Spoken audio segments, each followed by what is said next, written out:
Do you like mysteries? To wander through the enigmatic mist of the inexplicable? Great. I'm Merc, and here you'll find what you're looking for. Welcome to my domains. The truth dissolves into the mist.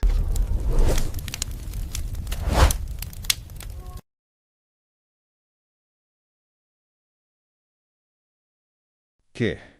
Imagine a secret buried for 4 decades, a secret so deep it shook the very foundations of modern science, a secret involving an ancient skull, an enigmatic jawbone, and a lie so well constructed it fooled the greatest experts in the world.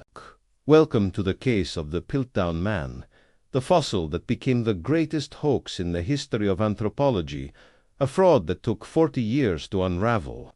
Have you ever wondered what happens when the search for humanity's origin takes the wrong path, a path paved not by nature, but by ambition and deceit? In 1912, England was the epicenter of a scientific debate that was boiling over, a debate about our own ancestry. Darwin's theory of evolution, still relatively young, was desperately searching for concrete proof, for fossils that would connect modern humans to ancestral primates. And it was in this climate of scientific anxiety that an extraordinary discovery came to light in the small village of Piltdown in Sussex. An amateur archaeologist named Charles Dawson claimed to have found in a layer of gravel fragments of an ancient-looking skull. He was not alone. He enlisted the help of renowned paleontologist Arthur Smith Woodward from the Natural History Museum in London. Together, they presented to the world a creature they called Eoanthropus dawsoni, or Piltdown Man.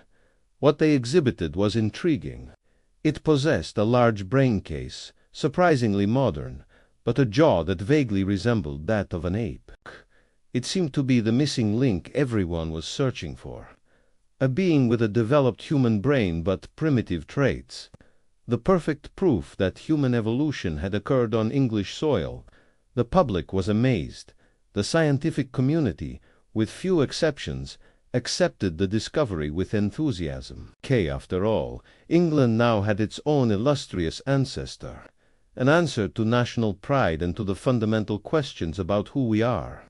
But can you sense something wrong in this image that is just too perfect? Because in science, when something fits so conveniently, so aligned with what one wishes to find, the most attentive eyes begin to suspect. For decades, Piltdown Man reigned supreme in textbooks, in museums, and in academic discussions. Generations of students learned about it as if it were a cornerstone of evolution, an indisputable fact. Meanwhile, legitimate discoveries elsewhere, such as Australopithecus in Africa, were dismissed or ignored because they did not fit the model that the English fossil suggested. Piltdown Man distorted the understanding of human evolution for decades, creating a dead end that delayed scientific progress. But a fossil that tells such a specific story with a human skull and an ape jaw is not a natural anomaly. It is a construction, a work of art, a deliberate creation. The question echoing through time is not only how this was possible, but who had the audacity, the knowledge, and the patience to orchestrate one of history's greatest deceptions. Science, built on faith and reputation, was slow to question its own idols, and it took the evolution of dating techniques, the arrival of the 1950s, for the facade to finally begin to crack. In 1953, the Natural History Museum in London decided to submit the fossil to new fluorine dating tests, a method that reveals the relative age of bones. The results were shocking. There was no chance the skull and jaw belonged to the same era, nor to the same individual. The truth, when finally revealed, was an earthquake that destroyed the reputation of everyone involved. The jaw was not from an ancestral ape. It was the jaw of a modern orangutan, dead for only a few hundred years. The skull was from a modern human, from the Middle Ages, and the teeth had been meticulously filed down to resemble those of an ancient primate. The entire surface of the bones had been stained with a solution of potassium dichromate and ferric acid to give the appearance of antiquity. It was not a fossil. It was a forgery, a grotesque assembly, a collage of human and orangutan bones carefully crafted to deceive the greatest experts of the era. The revelation of 1953 not only destroyed the myth of Piltdown Man, it also opened a wound that has not healed to this day, the wound of doubt. Who, after all, possessed the knowledge, the skills, and the access to such diverse materials to create such a complex forgery? And more importantly, why would anyone do this, risk their reputation and the credibility of science for a masterstroke that would take 4 decades to be discovered? The investigation began immediately, and the prime suspect, for many, was the very man who found the fossil, Charles Dawson. Dawson was an amateur archaeologist with an immense ambition, a collector hungry for scientific recognition. He had been involved in other questionable discoveries in the past, and many believe he possessed both the technical knowledge and the motivation to carry out the fraud. Dawson had access to human bones and orangutan teeth, which could be obtained from private collections or through contacts with hunters. The most accepted theory is that he acted alone, or with an accomplice, and that he took the secret to the grave. As he passed away in 1916, almost 40 years before the hoax was uncovered. But could a solitary amateur have fooled the world's greatest paleontologists for so long without help? The list of suspects does not end there, and it includes names that make this story even more fascinating and dark.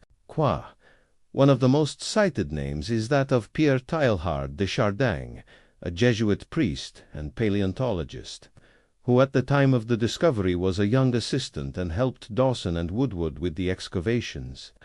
Teilhard had the scientific knowledge necessary and the philosophical motivation to create a missing link that aligned with his theological and evolutionary views. He had access to the excavation sites and could have planted the bones, but his defenders argue he was too young to possess the cynicism required for such an act. And then there is a name that makes the heart of any mystery enthusiast beat faster: Sir Arthur Conan Doyle, the creator of Sherlock Holmes. Conan Doyle lived near Piltdown and was an active member of the local amateur scientific community. He had a deep interest in evolution. He was a writer with an impeccable sense of narrative, and he could have seen the creation of a fossil as an elaborate prank, a social experiment to test the credulity of science. Some point out that one of the objects found at the archaeological site, an elephant bone carved into a cricket bat, would be an inside joke typical of Conan Doyle, an engineer of the enigma. Could the father of Sherlock Holmes have conceived the perfect crime, a crime against science, and died without ever revealing the trick? The mystery deepens with the possibility that more than one person was involved, a silent conspiracy involving different levels of knowledge. Perhaps Dawson acted alone, or perhaps Teilhard de Chardin supplied the bones, or Conan Doyle inspired the plan.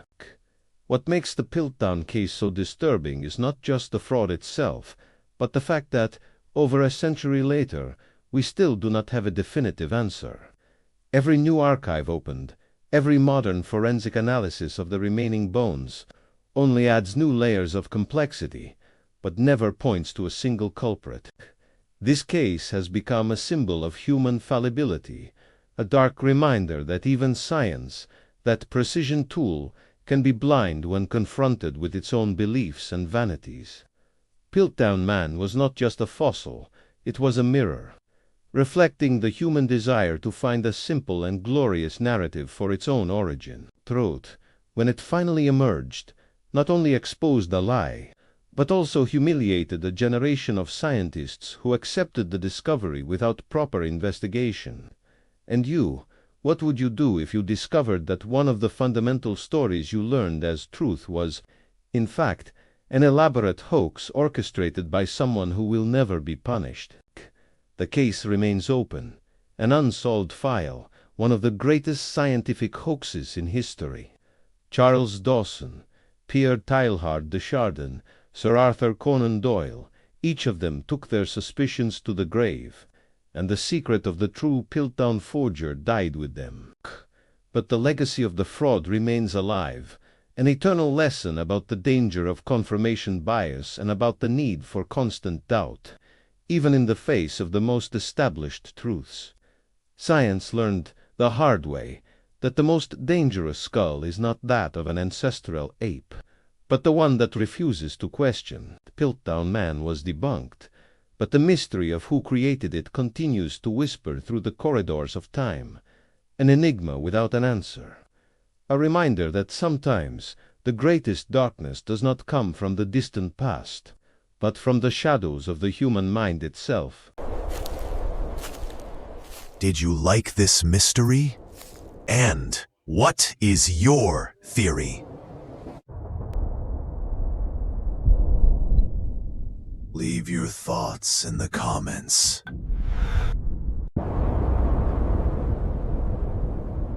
And if you enjoyed it, then like and share. I'm Merc, and I'll be waiting for you in the next mystery.